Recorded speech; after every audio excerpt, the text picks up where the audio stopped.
নমস্কার আমার দর্শক সোনা বন্ধুরা, কেমন আছো সবাই? ঘটিবাটি হেসেলে তোমাদের সকলকে ভালোবাসার সাথে স্বাগত জানাই। তো চলো আজকে দেখাবো বাসি ডালের রেসিপি। বাসি ডাল দিয়ে কি করা যায়? বাসি ডাল তো একদমই ফেলবে না।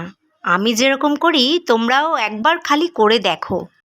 ঘরে একটু বাসি ডাল ছিল, সেটাকে সেদ্ধ করে বলতে গরম করে শুকিয়ে নিয়েছি। আর এইদিকে কড়াইতে একটু পেঁয়াজ কুচি রসুন কুচি দিয়ে এটাকে এবার একটু লাল লাল করে ভেজে নেব। লাল লাল করে না হলে না, একটু পেঁয়াজ দেখা গেলেই ছেলে আবার খেতে চায় না, পেঁয়াজগুলোকে আলাদা আলাদা করে বেছে রাখে। তো অনেক দিন পরে আমি টিফিন বানানোর সুযোগ পেলাম, কারণ আজকে আমি বাড়িতে আছি, তাই একটু রুটি ভেজেছি, আটার রুটি। আর এটা এবার ঢেলে দেব। দেখো পেঁয়াজ আর রসুনটা বেশ লাল লাল হয়ে গিয়ে এসছে।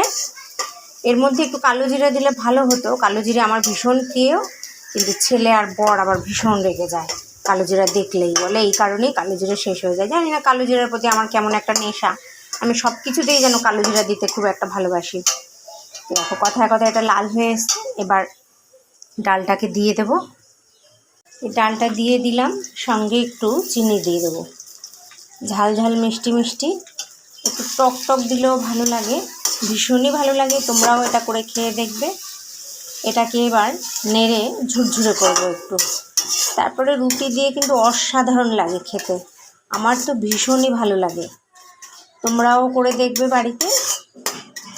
বাসি ডাল থাকলেই আমি আর ফেলি না। আমার বর তো রেগে যায়, বলে না ফেলে দাও।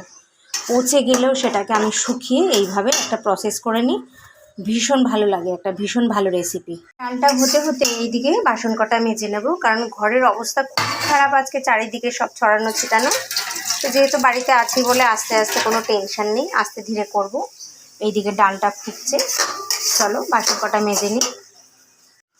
দেখো এটা মোটামুটি ঝুরঝুরে হয়ে এসছে। একটু মাখা মাখা রাখবো, কারণ রুটি দিয়ে নালে কেন রুটিও শুকনো, আর এটাও যদি বেশি শুকনো হয়ে যায় তাহলে খুব একটা ভালো লাগবে না খেতে।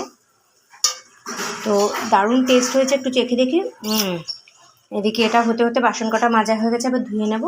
চলো ছেলেকে খেতে দিয়ে নিই। এবার নিয়েছি, এবার ছেলেকে খেতে দিয়ে নে, খেয়ে নে, খেয়ে দেখ বাসি ডালের রেসিপি কেমন হয়েছে। দেখ তো খেয়ে কেমন হয়েছে। খাবো না, একটুখানি খেয়ে দেখ। খাবো না আমি এখন। আচ্ছা মা, তুমি খেয়ে দেখো। এই সবে ঘুম থেকে উঠেছে, খেতে চাইছে না। খেয়ে দেখো। মায়ের তো খাওয়া হয়ে গেছে আগেই, রুটি চা দিয়ে রুটি খেয়েছে। কেমন লাগছে? ভালো। ভালো হয়েছে? খুব ভালো? জোরে বলো, জোরে। হ্যাঁ ভালো। তাহলে আমার প্রিয় দর্শক সোনা বন্ধুরা, আজকে এখানেই শেষ করছি। আবার দেখা হচ্ছে আমার হেসেলে নতুন দিনে, নতুন সকালে। তাহলে আজকে আসি। সবাই সুস্থ থেকো, ভালো থেকো, এটাই প্রার্থনা করি। আর খুব খুব ভালোবাসা দিও আর ভালোবাসা নিও। আবার দেখা হচ্ছে, তাহলে টাটা।